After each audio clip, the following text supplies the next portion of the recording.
this big tree root here. Okay, we're all the way over to that end. So that it doesn't create any additional problems.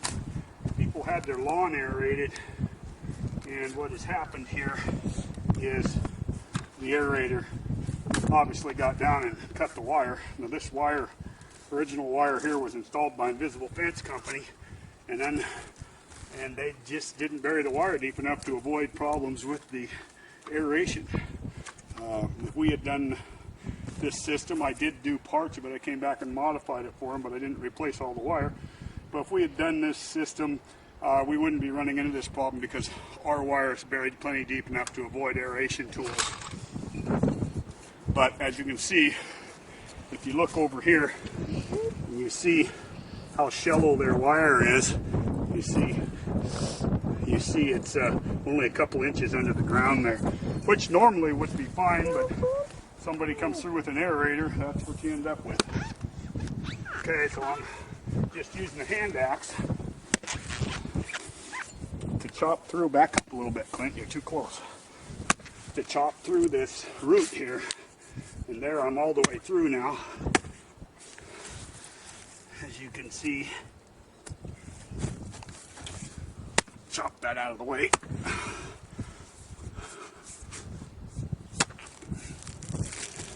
You can see it's a pretty big root, but I'm not going to take it all out.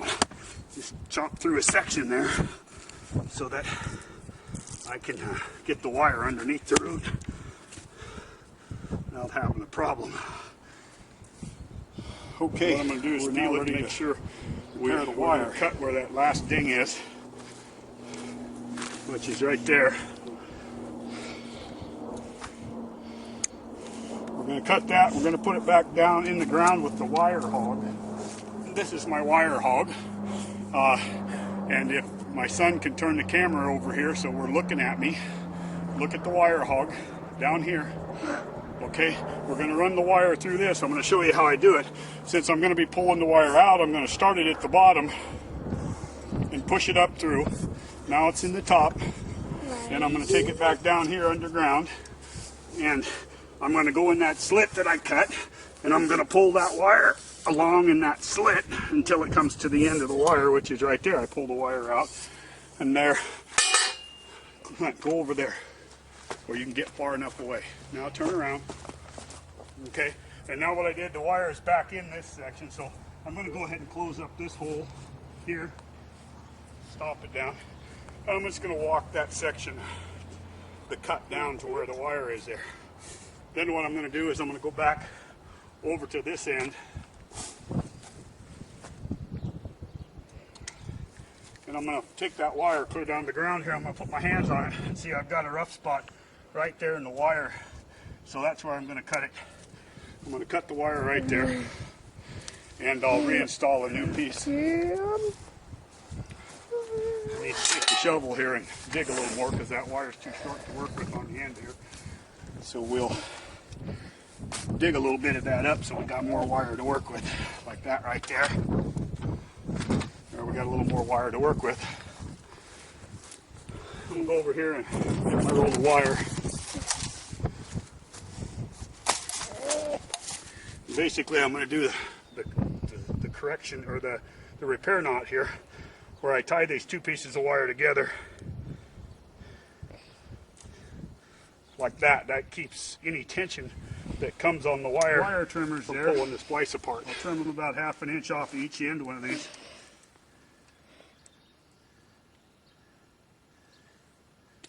If you come up here real close, go ahead and bring the camera up here close, Clint. Right on the end of these wires. Come on, stand up and get up here. Okay? Can you see the ends of those wires? Yep. You see, one is a stranded core. That's what Invisible Fence uses. And I just tend to have see more problems with that stranded core than I do a solid core. But if you look at these two wires, they're pretty much the same size on the outside, but on the inside, this is a 14 gauge, and what I use is an 18 gauge, which seems to seem substantial enough to do everything. We just don't have problems with it. So, and I have the wire made for myself. So what I'm going to do is I'll put those two ends together. I'll push them up into a wire nut. I'll turn that wire nut down tight. Make sure neither one of the wires will pull out of it. Then I take the grease tube splice that's explained in my repairing wire video. I open the splice up, and I push the grease tube up into the splice, and then I close the lid so that one wire comes out each side. And if you listen, yes, hold it still, you'll hear a snap when I shut that. Now what I'm going to do is take the shovel down in there 6 or 8 inches and get that splice buried down in the ground far enough that it won't have problems anymore with the aeration. And then I'll take the wire cutters, back up, you're too close again. Now keep focus on the wires, not on me, okay? Okay. I'm going to roll this wire out over to here where I need it, and I'll cut it off with a little slack in there. Once again, I'm going to take the wire hog. I'm going to feed the wire up through the tube in that. right, Then I'm going to pull it back down the line. I'm going to do the same thing again. Use that wire hog, and I'm going to drag it right down in that ground 6 or 8 inches or so where I've already cut with the shovel. And right through there's the tree root.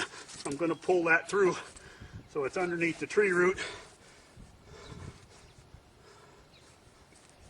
Continue down the slit in the ground till I come to where the other wire is and meet it and pull it up. Then I can go ahead and go back and close all of these digs up to where we were trying to locate that wire.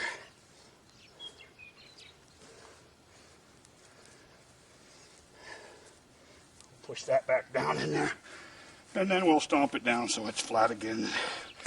Of course, being long, it heals right up after a few days. We can stomp that down on top of where that root is. Stomp that down. Grab my shovel and my splices over here. We'll cover this one up while we're at it.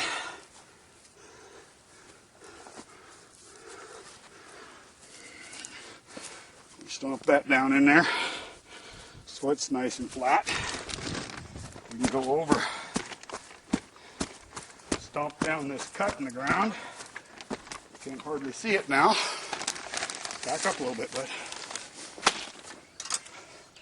And we're over here where we'll make the final splice. And I'll do the same thing here. I'll dig down the ground several inches, raise a piece up, take these wires, tie my knot, cut the ends even, strip the ends back ½ inch or so.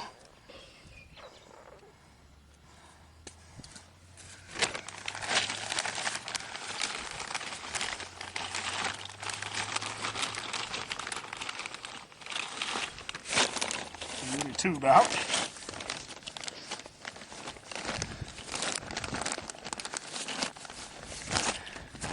Splice tube and a wire nut. Bring these ends over there together. Put the wire nut on them. Screw it down snug. Once again, make sure those wires won't pull out of there. Apply the grease tube. Push it all the way to the bottom. Snap the lid shut. And then what I do, a little hand shovel here, pry that soil up, that sod up, and I'll get that thing way down in there below where any aerators go. I want that thing down in there, 5, 6 inches, if I can get it that far. And then I'll stomp that down.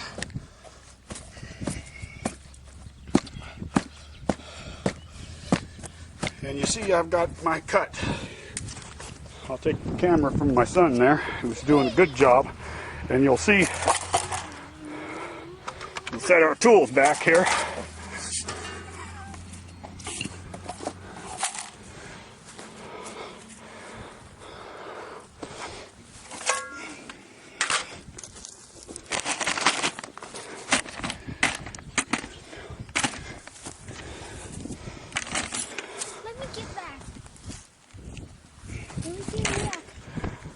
Okay, you can pick that wire up you're standing on.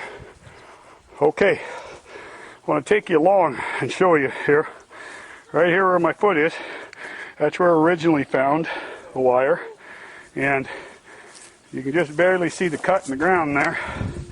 Right there is where we put the final splice in, right at the toe, my toe there. You see it's healed up. And here's where we chop the root to get it out of the way. We follow the slit there, and we come down, and this area right here, stomped down, is where we pulled up the other end of the wire. So altogether we had about 12-15 feet there that we pulled up to find this break, and quite often that's the case. I could have brought the locator out and hooked it up out here and come a little closer, but as you can see, total time here we have less than a half hour. And most companies will come out, and a lot of the invisible fence companies and on the East Coast and stuff, they get $150 for this repair. So anyway, that's our repair. Hopefully that'll give you guys some assistance in finding and doing yours.